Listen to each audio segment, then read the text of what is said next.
Hello friends, मैं हूँ दीपशिका और आप सभी का स्वागत है मेरे चैनल रुद्राक्ष एजुकेशन में। चलिए मेटल्स एंड नॉन मेटल्स के आगे के टॉपिक्स, रिएक्शन विथ एसिड्स, मतलब मेटल्स का जो रिएक्शन है एसिड्स के साथ वो कैसा होगा वो देखेंगे हम लोग। उस पर बेस्ड एक्टिविटी है, उस एक्टिविटी को पहले देखते हैं कि वो क्या कहना चाहता है। इसके लिए मटेरियल्स क्या क्या रिक्वायर्ड है इस एक्टिविटी के लिए: magnesium, zinc, copper piece, dilute hydrochloric acid, test tubes, match box and heating apparatus. Okay, इतना सारा मटेरियल हमको चाहिए। After that what we have to do, take the three metals in three different test tubes and add dilute hydrochloric acid to each. अब हमको क्या करना है, three different test tube लेने हैं, उसमें अलग अलग मेटल डालना है। ठीक है, अलग अलग टेस्ट ट्यूब में अलग अलग मेटल, देन उसमें हमको ऐड करना है हाइड्रोक्लोरिक एसिड HCl, है ना, हर एक टेस्ट ट्यूब में। If there is no reaction, heat the test tube slowly. अगर कोई रिएक्शन नहीं होता है तो हमको क्या करना है, गर्म करना है टेस्ट ट्यूब को धीरे धीरे। Test the gas liberated in each test tube by bringing a burning match stick to the mouth of the test tube. अब क्या करना है, जब हम उसको गर्म करेंगे तो ऑब्वियसली कुछ ना कुछ गैस या धुआं टाइप कुछ तो निकलेगा, तो उसको हमको टेस्ट करना है। ईच टेस्ट ट्यूब पे हमको वहाँ पे लेके जाना है बर्निंग मैच स्टिक, जलता हुआ माचिस का तीली, to the mouth of the test tube, जो टेस्ट ट्यूब का जो माउथ है वहाँ पे। Then the gas from test tube containing magnesium zinc burns with a pop sound which indicates that the gas liberated is hydrogen. अब देखिए, जिस test tube में आपका मैग्नीशियम मेटल और जिंक मेटल रहेगा, है ना, हमने मेटल लिया था ना, मैग्नीशियम एंड जिंक, तो वो जिसमें रहेगा, तो हम जैसे ही जलता हुआ मैच स्टिक को लेके जाएंगे तो वो एक पॉप साउंड के साथ क्या होगा, बर्न करेगा, जो कि ये इंडिकेट करता है कि जो गैस जो लिबरेट हो रहा है ना, आफ्टर बर्निंग, वो कौन सा गैस है, हाइड्रोजन गैस है। तो यहाँ पे रिएक्शन हम देख सकते हैं, Mg+2HCl equals to MgCl2, magnesium chloride बन गया और हाइड्रोजन गैस लिबरेट हुआ। हमने मैग्नीशियम, देखिए एक टेस्ट ट्यूब में मैग्नीशियम लिया, देन उसमें हाइड्रोक्लोरिक एसिड मिक्स किए, उसके बाद उसको बर्न किए, तो बर्न करने पे कौन सा गैस लिबरेट होता है, हाइड्रोजन गैस लिबरेट होता है, और मैग्नीशियम क्लोराइड जो कंपाउंड है वो बनता है। जिंक के साथ वही रिएक्शन हम देखते हैं। हम टॉपिक हमारा क्या चल रहा है, मेटल्स और नॉन मेटल का रिएक्शन एसिड के साथ। एसिड के जगह पे हमने कौन सा लिया है, acid hydrochloric acid HCl, Zn+2HCl क्या फॉर्म करता है, ZnCl2 plus hydrogen, zinc chloride, zinc plus hydrochloric acid is equals to zinc chloride and hydrogen gas liberate होता है और पॉप साउंड के साथ लिबरेट होता है। Copper pieces do not react with hydrochloric acid. अब जिस टेस्ट ट्यूब में हमने कॉपर के पीसेस लिए थे वो हाइड्रोक्लोरिक एसिड से क्या नहीं करेगा, रिएक्ट नहीं करेगा।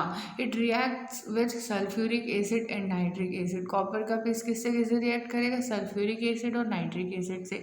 We use utensils made up of metal in our day to day life. Yes, और ऑब्वियसली हम अपने दैनिक जीवन में क्या यूज़ करते हैं, मेटल्स यूज़ करते हैं।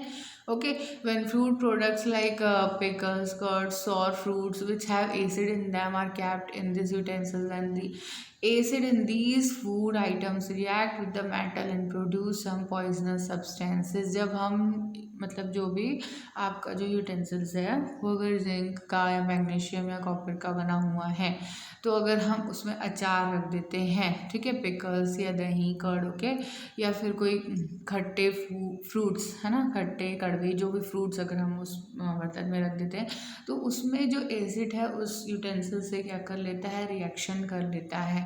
तो इसीलिए बोलते हैं ना, इस वाले बर्तन में ये नहीं रखना है, इसमें ये नहीं रखना है। तो इससे हम अपने बड़े लोगों से भी घर में सुनते हैं, तो ये इस प्रकार से है। So it is recommended that such food items which acidic nature must not be kept in metallic utensils। तो इस प्रकार के ये रिकमेंड किया गया है कि ऐसे फूड आइटम्स को जो एसिडिक नेचर के हैं वो मेटल्स के उसमें नहीं रखना है, बर्तन में नहीं रखना है, क्योंकि वो रिएक्ट कर लेंगे। जैसे यहाँ पे रिएक्शंस में हम देख रहे हैं, मैग्नीशियम हाइड्रोक्लोरिक एसिड से रिएक्ट करके मैग्नीशियम क्लोराइड बना लिया, और जो जिंक है वो हाइड्रोक्लोरिक एसिड से रिएक्ट करके ZnCl2 जिंक क्लोराइड यहाँ फॉर्म हो रहा है।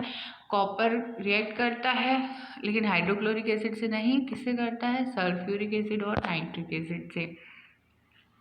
आगे बढ़ते हैं number 4, displacement of metals with other metals. अच्छा, मेटल्स का डिस्प्लेसमेंट होता है दूसरे मेटल से। You know that metals react with acid and displace hydrogen gas.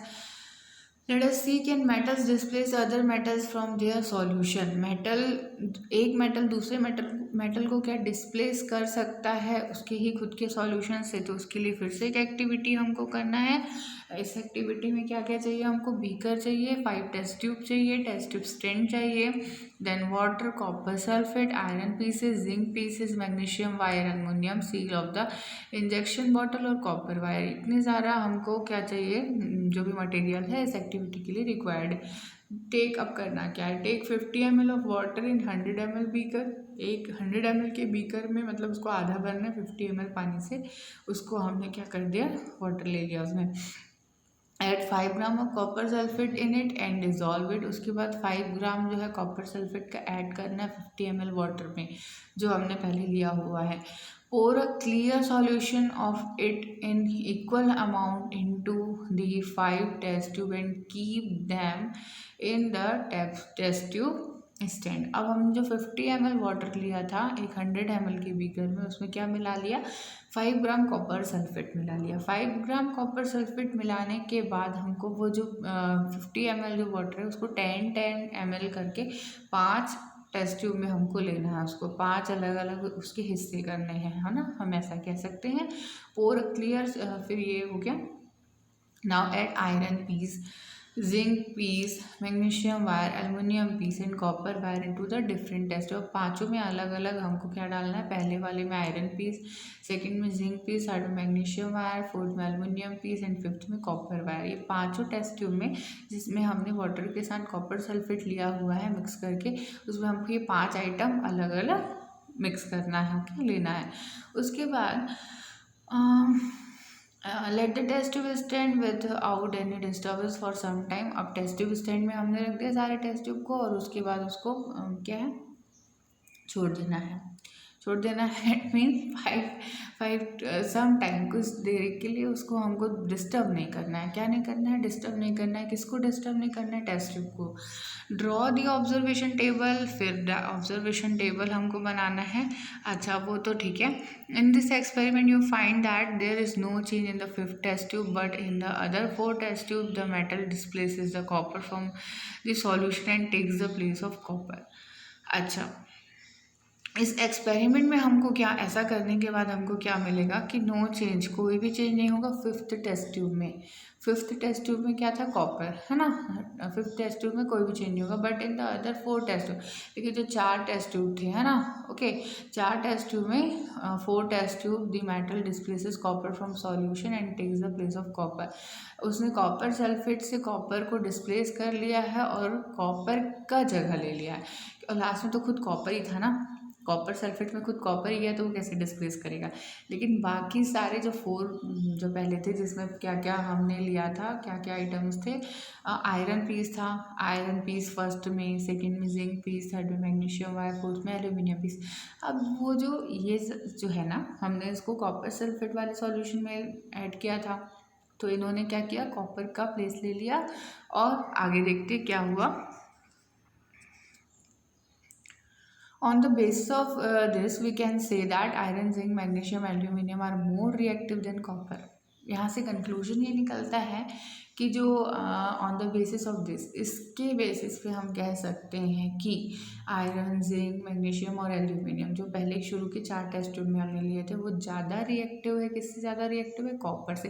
तभी तो उसने कॉपर सल्फेट के सॉल्यूशन से कॉपर को डिस्प्लेस कर लिया और खुद अपनी जगह बना ली, है ना भाई। कोई भी ज़्यादा पावरफुल रहेगा तभी तो किसी और की जगह पे जाके फिट हो सकता है ना, नहीं रहेगा तो कैसे हो सकता है। Do this experiment in groups in the class, इसको क्लास में करने बोल रहे हैं। Each group must prepare a different solution as sodium chloride, ferrous sulphate, silver nitrate and observation and observe the reaction with these elements. अच्छा, तो ये सारे आइटम्स बनेंगे। To know if the reaction has taken please observe if there is any differences, gas bubbles, any change in color of the solution, change in the color of the metal, or if heat is evolved or observed. ये भी observe करना है हमको कि क्या difference हो रहा है, कोई कलर चेंज हो रहा है क्या सॉल्यूशन में, कि आपका जो है हीट इवॉल्व हो रहा है या एब्जॉर्ब हो रहा है, मतलब हीट निकल रहा है या फिर वो क्या होता है एब्जॉर्ब हो रहा है। ठीक है, तो ये इस टाइप से रहेगा। From the above table we can know that which metal is more reactive and which is less. If zinc displaces iron from ferrous sulfate then we can say that zinc is more reactive. Yes, obviously कि हम बोल सकते हैं कि zinc जो है more reactive है than copper. If iron displaces copper from copper sulfate then iron is more reactive than copper. Exactly, अगर आपके आयरन ने कॉपर यदि आपके आयरन ने डिस्प्लेस कर दिया है, ओके, तो भी हम क्या कह सकते हैं, तो ये मोर रिएक्टिव है कॉपर से। आयरन ने अगर कॉपर को डिस्प्लेस कर दिया है तो आयरन मोर रिएक्टिव है किससे, कॉपर से। Okay, as zinc is more reactive than iron it is also more reactive than copper. Now you can make the reactivity. अब इसके बेसिस पे सबसे इम्पॉर्टेंट चीज़ यहाँ पे क्या बन गई, एक रिएक्टिविटी सीरीज। ठीक है, does this series match with the one given here. तो एक सीरीज़ है जो हमको याद करना है, lithium, potassium, sodium, calcium, magnesium, aluminium, zinc, ferrous, lead, hydrogen, copper, mercury, silver and gold. Okay, so the more reactive the metal the more it will react with water and air. जितना ज़्यादा metal आपका reactive रहेगा उतना ही जल्दी वो किससे react कर लेगा, वाटर और एयर से।